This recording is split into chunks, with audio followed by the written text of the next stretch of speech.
Kas notiek Dieva tūmā? Kas notiek Dieva tūmā? Tie, kas garā ir tikuši vadīti lūkšanās un ir piedzīvojuši garīgu tūmu, ko ar vārdiem nevar izstāstīt, bet ko var piedzīvot, var apjaust. Kas tur notiek? Tur notiek viss vajadzīgais. Tur notiek brīnumi. Sāksim ar 1. Mūzes grāmatā raksturvietu 1. Mūzes 1.16. Tad Dievs radīja divus lielus spīdekļus, lielāko spīdekli, lai valdītu dienu, un mazāko spīdekli, lai valdītu nakti. Un zvaigznes radīja. Un Dievs tos lika debesis vēlvē, lai tie gaismotu pār zemi un valdītu dienā un naktī, un lai šķirtu gaismu no tumsas. Un Dievs redzēja to labu esam.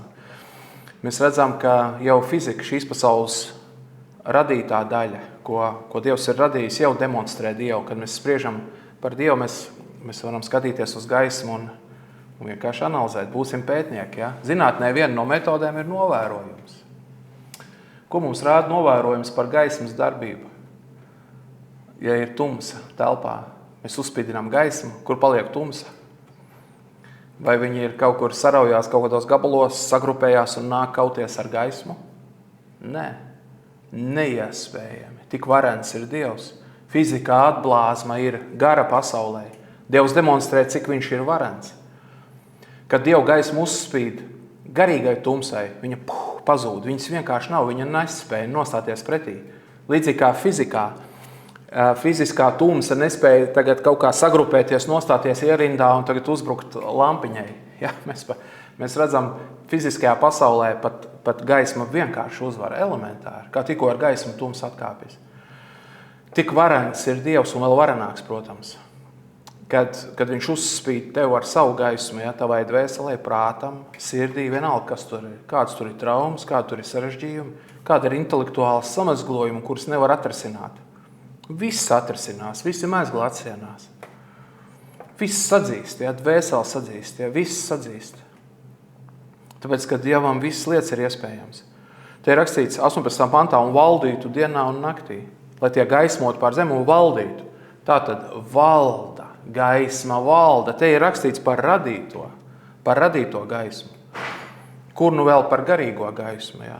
Tātad viņa valda pār visu, tumsa neko nespēja izdarīt. Ejam tālāk, vēl lasām 1. Mūzes grāmatā 17. nodaļā no 1. panta. Un Ābrahamam bija 99 gadi, kad tas kungs atklājās Ābrāmam un sacīja uz viņu, es esmu tas visvarenais. Dievs staigā savu Dievu priekšā, tad tu būsi taisnīgs. Un es celšu derību starp sevi un tevi, un es tevi vairošu. Tad Ābrāms nometās savu vaigu, un Dievs sacīja uz viņu, mana derība ar tevi ir šī, tu būsi par tēvu daudzām tautām. Vēlos uzsvērt te vārdus. Staigā sava Dieva priekšā, tad tu būsi taisns. Ja? Noā arī staigāja Dieva priekšā taisns. Enoks arī staigāja Dieva priekšā taisns. Ko nozīmē būt tad Dieva priekšā? Ko nozīmē viņa tūmā? Mūsu gadījumā mēs runājam par garīgo tūmu. Tas nozīmē, ka es esmu viņa apgaismots. Ja, tas piemērs, kas bieži tiek lietots par gaismu un tumsu un par seju, ja mēs skatāmies uz tumsu un ne uz gaismu, mūsu seja tad ir tumša. Ja mēs skatāmies uz gaismu, mūsu seja ir gaiša. Dāvida armija tiekas otrdienās šeit, bijušie atkarībnieki, sauksim viņus par brīvības cīnītājiem. Un mēs tur nerokamies daudz pa grēku. Ka tur jau, ko tur atrast? Tur var atrast savu nevarēšanu un grēka ļaunumu bez šaubām. Uz to redzam, bet skatoties uz to, nerodās spēks tikt ar to galā. Tumsā jau nav spēka. Uzvarēt tums, tas skan šie vārdi, jau parāda absurdumu. Ja? Miesas spēka arī cilvēka gribas spēks, intelekts, tā jau nav garīgā gaisma. Tā nav garīgā maize, kas nāk no debesīm. Tātad mēs šo nesaražojam. Mēs saņemam atpestīšanu, mēs saņemam atbrīvošanu. Bet man ir jābūt tad Dieva tūmā. Un Dievs saka, Ābrām staigā Dievu priekšā, tad tu būsi taisns. Jābūt tūmā. Tā gaisma, lai man nāk, lai es viņu saņemu visu laiku. Mēs esam saņemošā puse. Un tad, kad Dievs mums iedod avotu, mēs tad arī esam dodošā puse, bet tas ir viņa avots, svētā gara avots. Lūks evaņģēlijas 8:43. Un kāds sieva, kas 12 gadus sirga ar asiņošanu, un kur neviens nebija varējis dziedināt, piegājusi no mugurpuses aizskāra viņa drēju vilu, un tūdaļ asins tecēšana nostājās. Tad nedaudz apstāsimies. Tātad, kas ir šī sieviete? 12 gadus asiņošana, vecās derības laikā sieviete, kurai bija asiņošana, nedrīkstēja pieskarties nevienam. Viņa bija nešķīsta. Tas nozīmē, ka šī sieviete nevarēja ne ar vienu apkamties. Burtiski ne ar vienu. Viņa nevarēja nevienu bērnu noglaudīt. Viņu neviens nedrīkstēja samīļot. Viņa bija nešķīsta 12 gadus. Tātad mēs runājam šeit, es ticu, tas ir simbols arī stāsts par garīgu vientulību. Kad ne tu vari samīļot, ne tev kāds spēj samīļot. Ir dvēseles sāpes tik liels var būt, kad cilvēki nespēja palīdzēt. Ir viena laba dziesma, ir krievu valodā viena dziesma, kur dzied kristiešu koris Amerikā. Un tur ir vārdi tādi apmēram, kad atsakos no mierinājuma. Es negribu mierinājumu. Cilvēku mierinājumu. Dažkārt ir tā, cilvēki pat nespēja tā mierināt, cik rēts ir dziļs. Ir kaut kāda lielāka mierinājumu vai brīnumaina Dievu pieskārienu, un ne mazāk. Un tā nav kaprīze. Tā ir nepieciešamība. Dievs mums tāds ir radījis, ka mums vajag viņu. Mums nav jākautreiz no slāpēm pēc Dieva otrā. Tās ir pareizās slāpes. Dievs mums tāds radījis, lai viņas būtu. Ja ne, mēs viņu negribētu. Bet Dievs radījis mūsu attiecībām ar sevi, un tāpēc mēs gribam viņu. Viņš pieļauj mūsu grūtības, ka mums tās rētas rodās un slāpes rodās. Un tad mums vajag šo. Un te ir viena sieviete, kurai ir šādi. Un te ir svarīgi vārdi, kuru neviens nebija varējis dziedināt. Viņa bija mēģinājusi. Viņa bija mēģinājusi atrast šo slāpju mierinājumu. Ja? Labi, te ir konkrēti slimības dziedināšana nepieciešamība, bet mēs to varam pārcelt arī uz garīgām slāpēm. Viņa ir mēģinājusi dabūt pie cilvēkiem. Un tie, kur meklē pie cilvēkiem, var vilties, tāpēc, ka cilvēkiem var sanākt, ka nav to īsto vārdu, ko pateikt. Viņi pat labu gribot var neatrast. Viņi var nezināt. Tāpēc, ka tikai Dievs zina, kas tev jādzird, kā vecāks, kurš zina, kas bērnam jādzird, lai viņu nomierinātu, jo viņš viņu pazīst labāk kā jebkurš cits. Tikai vecāki vislabāk pazīst savus bērnus, neviens cits viņus tik labi nezina. Lūk, Dievs zina vēl labāk nekā miesīgie vecāki. Vēl labāk, viņš taču redz sirdis cauri, ja? Tas nozīmē meklēt kaut kur citur, tas ir tāds risks, meklēt mierinājumu nevis pie Dieva, kurš zina, ko man vajag. Es eju pie tiem un tā kā riskēju pie cilvēkiem, viņi zina, nezina, trāpa, netrāpa, var jau kāds uz dullo šaut un trāpīt arī, un kaut kādi vārdi var būt īstie. Vienlaikus vēl var būt arī Dieva vārdi caur cilvēku. Ja Dievs tos vārdus organizē, tad būs tā, ka cilvēki runās, bet tas nav viņu radīts dziedinājums. Tas ir vienkārši Dievs viņus lieto kā traukus, kuros ielēja pareizo saturu. Viņa pieiet no mugurpuses un viņa nedrīkst pēc baustības pieskarties Jēzum, nedrīkst. Ja viņai asiņo, viņa nevar skarties klāt citiem cilvēkiem, bet viņas ticība ir tik milzīga. Viņa zina, ka Jēzus ir tik labs. Un vēl kas ir, viņas nepieciešamība ir tik grandioza, jo viņa nevar normāli dzīvot. Tā nav dzīve normāli, tās ir ciešanas. Viņa zina, ka visi viņi gatavi tur tagad saņemt sodu, ja kas, par baustības pārkāpšanu. Bet viņi pieskarsies Jēzum, tāpēc, ka vai nu tur ir glābšana, vai nu vispār ir cauri. Dzīves tāpat nav. Šādi es lūdzu, ka augros, es zināju, vai nu Dievs man tagad izglābs, un lūkšana bija eksistenciāla. Vai nu ir cauri, man tā dzīve tāpat nebija normāla vairs.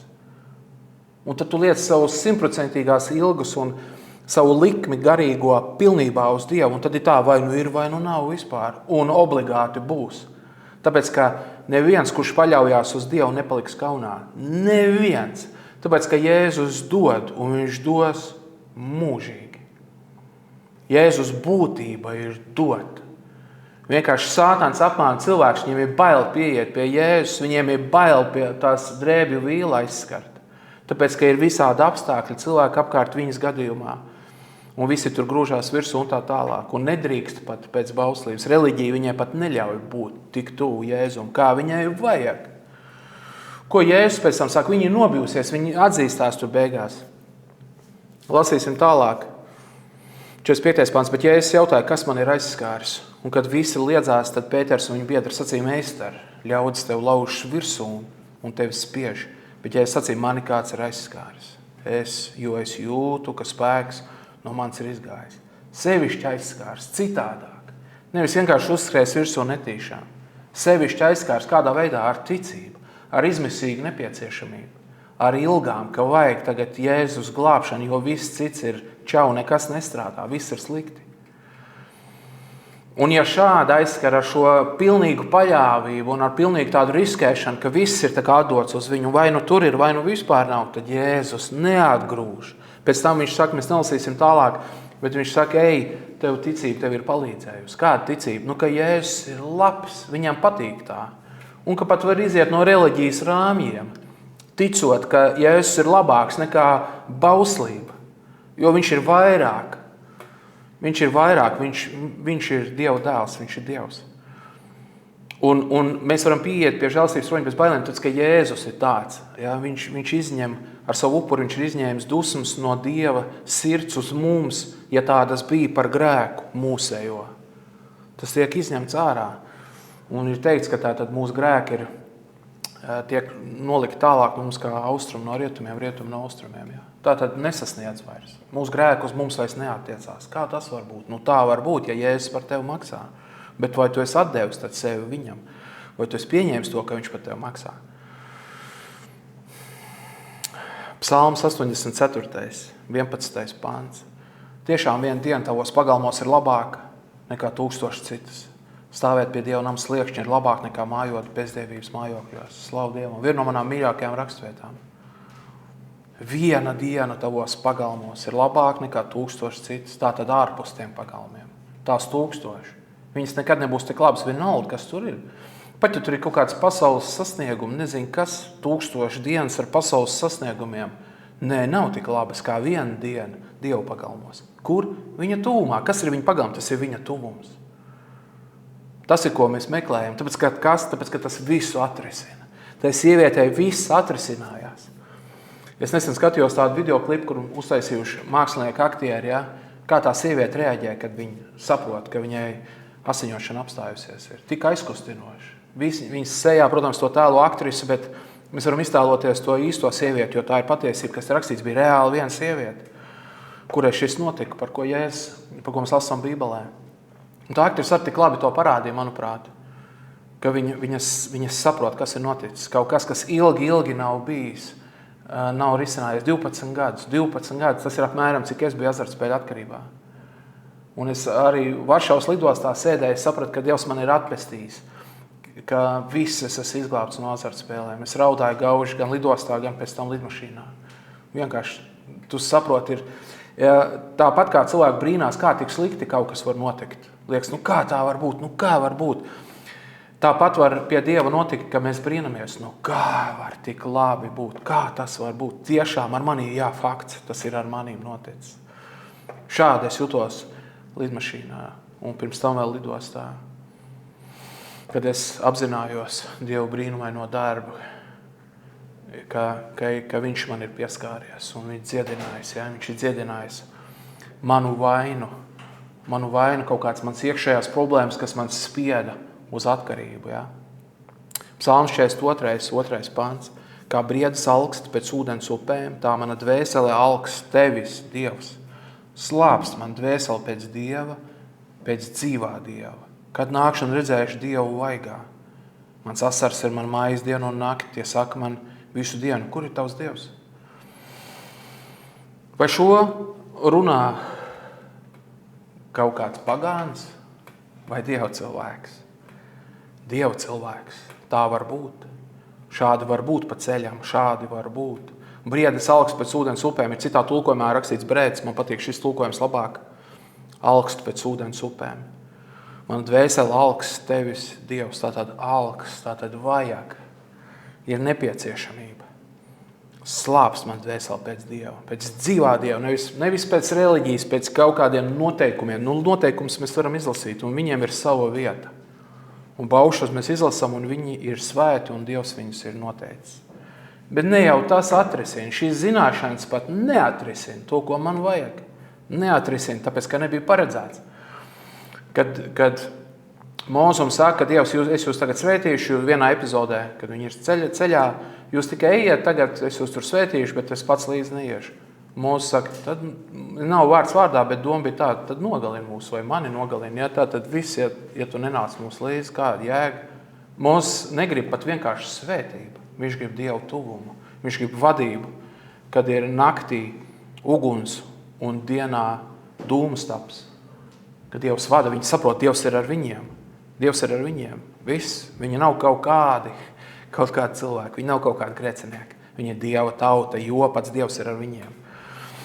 Tātad pēc kā alks tāda vēstule rakstīts pēc dzīvā Dieva, nevis pēc noteikumiem kaut kādiem. Tātad pēc Dieva komunikācijas. Kas ir Dieva priekšā staigāt? Runa taču ir par personu, nevis par kaut kādu noteikumu kopumu, par kaut ko augstāko spēku, par kaut kādu, es nezinu, ko ezotērikas visādām muļķībām.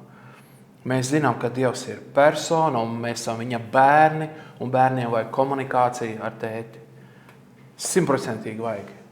Nevar viņi normāli dzīvot. Bērni nevar normāli dzīvot, ja viņiem nav vecāku mīlestības. Ja? Viņi kaut kā var nīkuļot. Bet vecāku mīlestība ir tā kā dzīvības un nāves jautājums. Un tas ir mums tāpat. Mēs esam bērni. Atceramies, Jēzus pēc augšām celšanās teica, bērniņi, vai jums ir ko ēst? Bārdēni veči tur stāvēja. Un tie bija bērniņi viņa acīs. Jā, pareizi.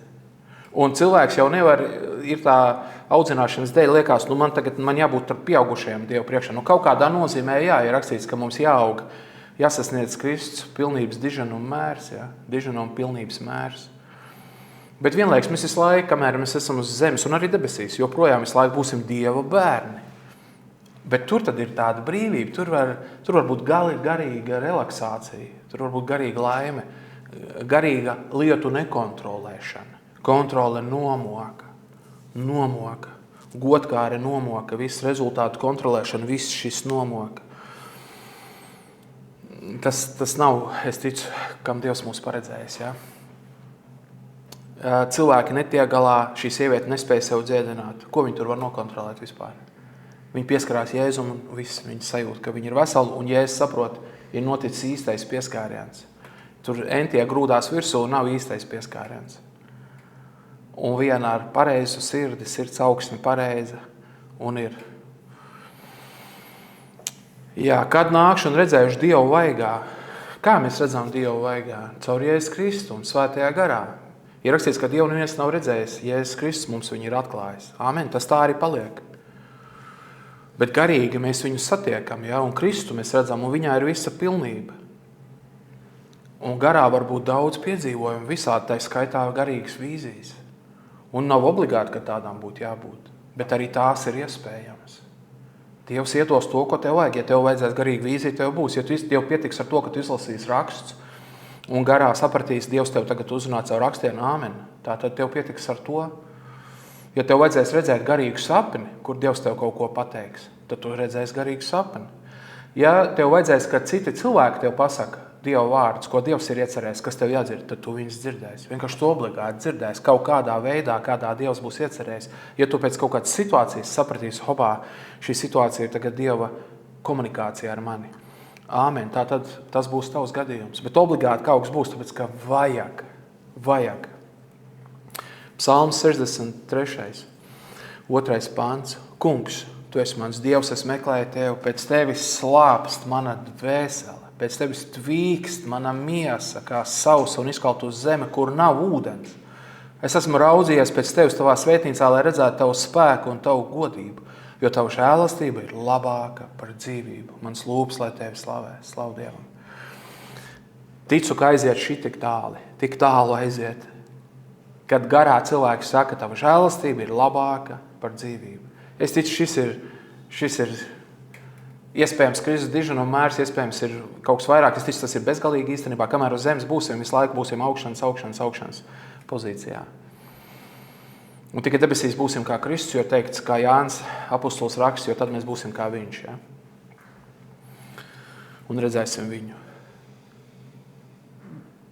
Bet te jau ir tik daudz garā. Tava žēlastība ir labāka par dzīvību. Tātad, lūk, tie kristieši, kas kļuva par martīriem, kas izgāja cauri vajāšanām, un viņiem bija vainu tagad nomirt un būt uzticīgiem Kristum, vainu padoties cilvēkiem un izdabāt cilvēkiem.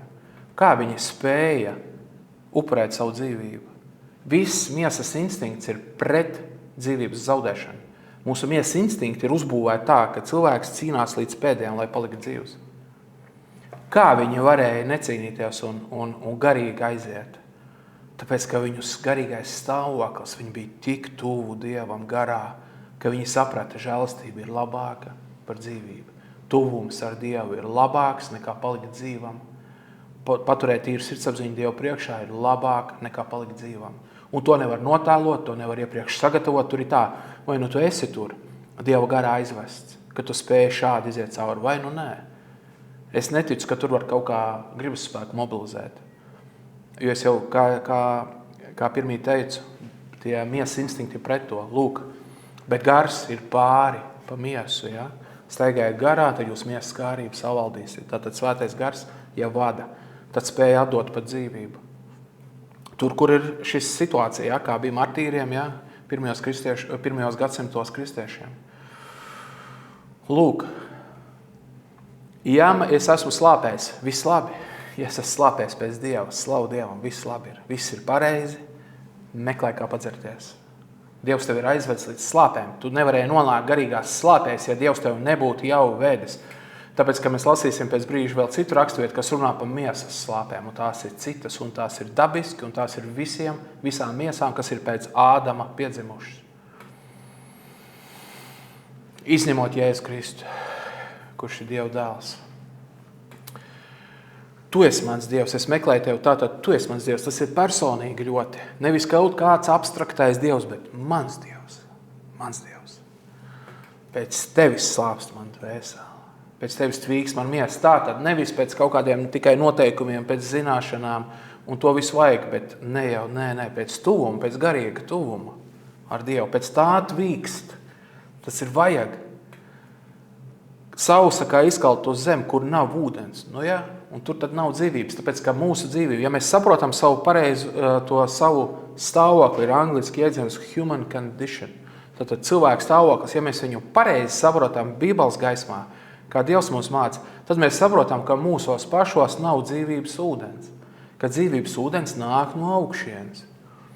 Bet tad es zinu, tad es mācos caur rakstiem, kādam dzīvesveidam man jābūt, lai es dabūtu to ūdeni, kas nav manis ražotais. Tad es nemeklēju sevī. Viss tās filozofiskās idejas, ka tur izzini pats sevi, un kaut kāda jēga viņām ir, bet tikai tik tālu, ka tu izzini sevi to, ka tev Dievu vajag. Un ka tevī pašā nav ne gudrības, ne varēšanas, ne dzīves jēgas. Tas viss ir pārējoši, zeme un viss, kas tās radīts, viss sadegs.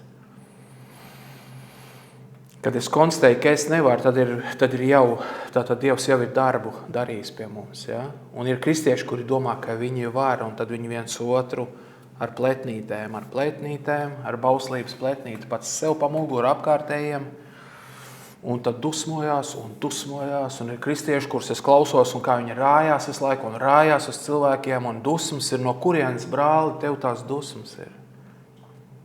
Vai ne no bauslības, kas tevi pašu vajā, vai ne no tā, ka evaņģēlijam nav noticēts. Meklējam, ka ticam evaņģēlijam, ne pēc darbiem, lai neviens nelielītos. Kurš domā, ka pēc darbiem, tad slāps.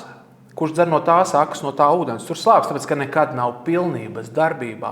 Kā tu vari izdarīt pilnīgi? Tad tu netic tam, kas rakstīts Bībelē. Tad jāturpina meklēt, jāturpina cīnīties, jāturpina darīt, kamēr beidzot nonāks pie pareizās izpratnes par cilvēku stāvokli. Pareizā izpratne ir tāda. Bez svētā gara mēs esam izkaltusi zeme. Bezjēdzīga. Ar svēto garu, svētā gara vadībā mēs esam jēdzīga zeme. Nevis bezjēdzīga, bet jēdzīga. Mums ir mērķis, mēs esam attiecībās ar Dievu, mēs tāpēc dzīvojam. Un pārējos saucam līdzi. Bet caur evaņģēliju. Galatiešiem lasam 3. nodaļā, ka svētais gars darbojas caur ticības pilnu sludināšanu par to, ka Dievs var. Viņš dara, viņš dos, nevis tu. Evaņģēlijas sadaļa par tevi ir tāda, ka tu nevari, nevis ka tu vari. Bauslības sadaļa ir, ka tev jāvar. Bet ja tu tur paliec, tad ir moks joprojām, ja? Un tad ir dusmas uz sevi un uz citiem. Nu, tās dusmas, ko nesagādā Dieva taisnība. Vienkārši nerodās spēks uzvarēt grēku. Ja es dusmojos uz sevi vai uz apkārtējiem, es tagad dusmošies sev, ka es netieku kaut ko galā. Es no tā tagad palieku garīgi stiprāks. Nepalieku. Tāpēc, ka tas jau nav mans spēks. Ja būtu gribas spēkā panākams, tad paliktu. Jo to mobilizāciju kaut kādu var izdarīt. Tad. Un es nesaku, ka nevajag. Gribas spēks jāpielieto. Tie, kas pamatīgi pielieto gribas spēku, reāli aiziet līdz pestīšanai ticībā, kā to izdarīja apostols Pāvils. Tāpēc, ka viņš saka, es esmu bauslības lietās labāks par saviem biedriem, par ebrejiem, par jūdiem. Viņš ir labāks, viņš atzīst. Un viņš saka, ko visa šī man darīšana panāca? Es skatos uz to kā uz mēsliem. Viņš jau ne jau tur par Romas pilsonību runā tad. Viņš runā par mēsliem, savu bauslības pildīšanas, sasniegums. Tos viņš saka, tas ir nekas. Tāpēc, ka tur cilvēks, viņam var šķist, ka viņš kaut ko izdarīt, bet tas ir tikai liekuļošana. Un farizējus kāpēc norāja? Ne jau vienkārši par grēkiem norāja, par to, ka viņi liekuļo. Viņi nespēja atzīties, ka viņi īstenībā nevar un ka viņiem vajag ko? Glābšanu. Ka viņiem īstenībā slāpst. Jā, un tad tiek aizvietots gods no Dieva, ko vajadzētu saņemt, jā? Ar cilvēku atzinību kaut kādu. Un tad ir jātaisa izrādīšanās. Ir krievu vārds labs pakazuha, jā? Un tad ir izrādīšanās, jo nevar. Labāks ceļš ir savas nevarēšanas atzīšana un Dieva varēšanas pieņemšana. Tāpēc, ka viņš dod. Viņš dod un viņš dos mūžīgi.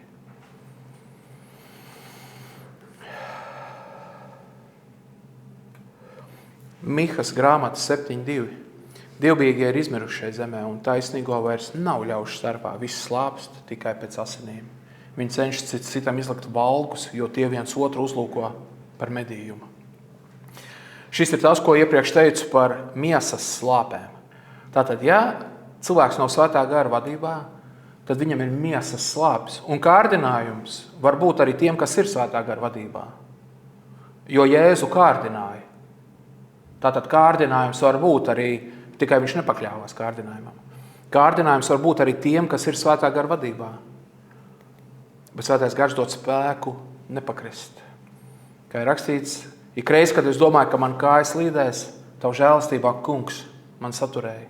Žēlastība saturēja, nevis pats noturējās. Mēs iemācāmies palaist rokas vaļā un krist brīvajā lidojumā, brīvajā kritienā. Cerībā, ka Dievs noķers, viņš obligāti noķer. Ja mēs uz viņu paļaujamies, tas, kurš viņu paļaujās, nepaliks kaunā, neiespējami palikt kaunā, ja tu no sirds esi paļāvies uz Dievu. Un te ir pretējais kaut kas. Kas ir, kad miesā staigā? Visi slāpes tikai pēc asinīm. Nu, ja?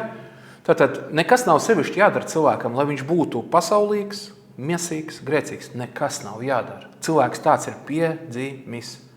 Tāpēc, ka mēs lasām romiešiem, ko Pāvils runā par grēku, kurš nāk, kurš iedzims no Ādama laikiem.